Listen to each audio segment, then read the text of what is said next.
It's Tuesday, July 20th, and it's time for your Barbados Today morning news update. A 35-year-old man is this island's latest murder victim. Omar Romel Boxell of Streets Road, Flagstaff, St. Michael, was fatally shot at the Constitution River Terminal around 7 p.m. on Monday while sitting in one of the stalls. Police Public Relations Officer Acting Inspector Rodney Innes spoke to reporters at the scene. Police in uniform were on duty within the terminal itself on the eastern side there. They were alerted by a number of persons who said they had heard a number of gunshots. They were led to the area just over here, and the lifeless body of a male was pointed to them. He was sitting in a chair. He's still sitting in a chair. He was pronounced dead by a medical doctor who visited the scene. We are doing our investigations. We had a lot of persons here earlier at the time. We've managed to clear all those vehicles and persons, and we are doing our investigations, as you can imagine. The acting inspector also revealed that police were also investigating a second shooting last night. Yes, I can confirm we've received reports of another shooting around a similar time in Grisettes, in Denton Roads at Grisettes. I understand a male was shot in the area of his stomach, and he was transported to Queen Elizabeth Hospital by private motor car. Personnel again have been to QEH to confirm the nature of the injuries, and we are doing that at this stage. In other news, tourism stakeholders are already seeing increased airlift and hotel bookings from the United Kingdom. It comes mere weeks after the easing of COVID-19 restrictions on travelers returning from the previously amber-listed island. The Barbados Hotel and Tourism Association's Chief Executive Officer, Senator Rudy Grant, confirmed that owing to increasing demand, Virgin Atlantic will be providing at least 7 weekly flights from July 26th and 10 from August. The projection is that we'll see occupancy around 32% at the end of July, 32% August, as well as September.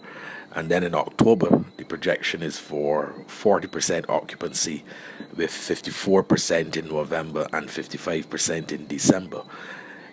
Almost instantaneously, with the Prime Minister of the UK indicating that Barbados was on the green list, members were reporting an increase in the number of bookings which they have been receiving. And that's a very positive and encouraging sign.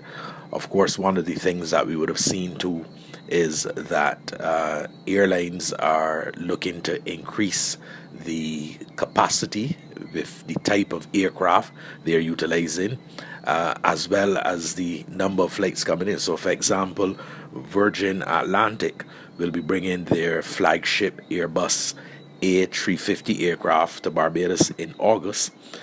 We will be seeing from the 25th of July, Virgin will have 7 flights a week, and then from the 8th of August, 10 flights a week. So the summer period is looking better. What I would have relayed to you, that represents the projection, but our expectation is that we will actually see performances that are better than what is presently being reflected in the forward bookings.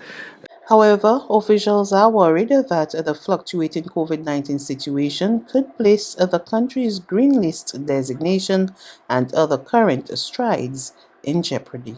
Any increase in cases is a concern for us, simply because we know that the source markets are looking on, right?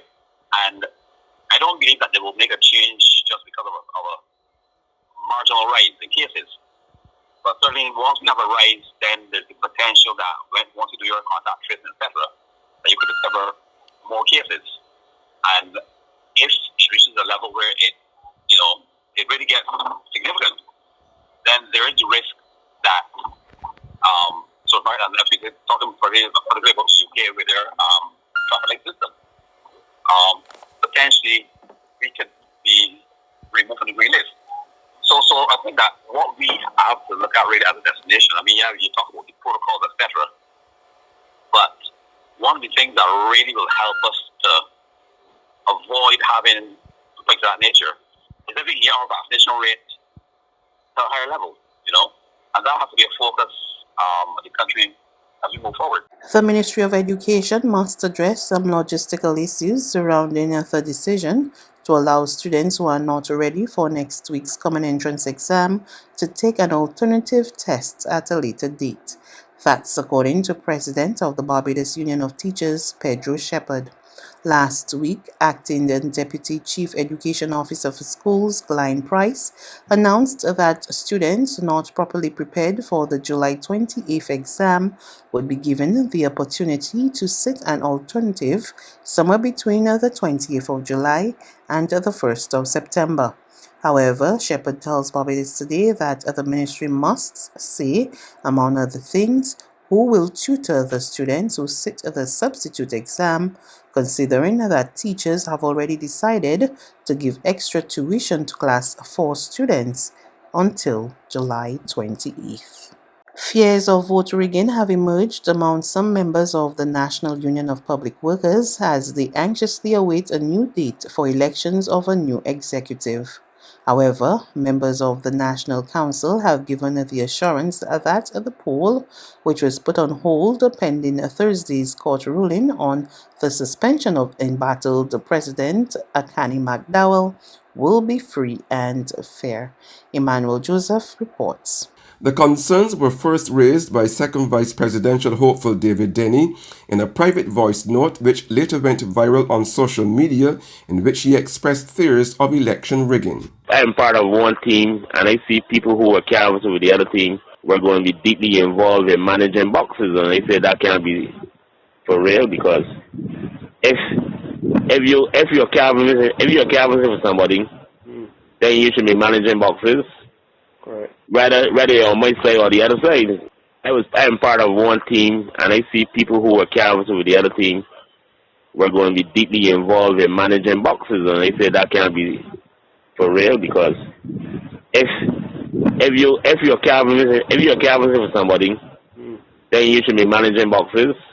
Correct. Rather on my side or the other side. In the voice recording, Denny, a supporter of presidential candidate Fabian Jones, said when he attended a meeting of the candidates and election workers on the eve of the poll at Union headquarters, he recognized that certain members who are backers of the other presidential hopeful Kimberly Agard were responsible for managing ballot boxes. He said that since the voice note went public, some leading members of the National Council, that's the second highest policy-making organ in the union, called him and assured him the election would be fair and those persons complained of would not be managing any boxes. Jones, the leader of Team Vision, of which Denny is a part, said even though their colleagues' pronouncements on the voice note were not an official position agreed to by the team, he respected his right to free expression.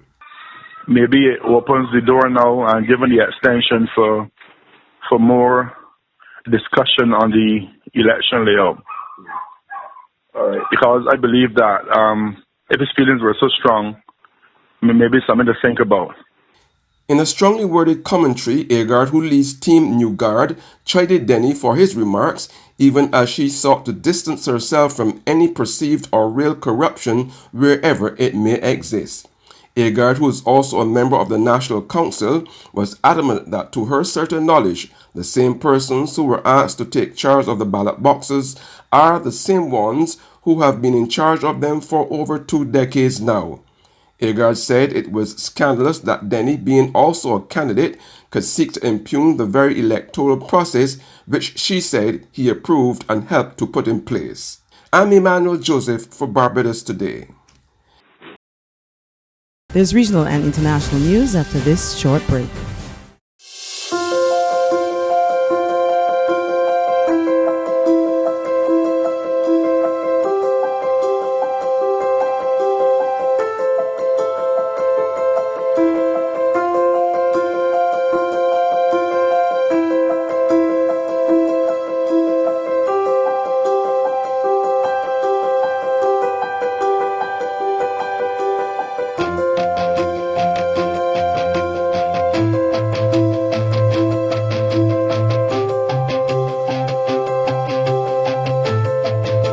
Barbados Today, news you can trust.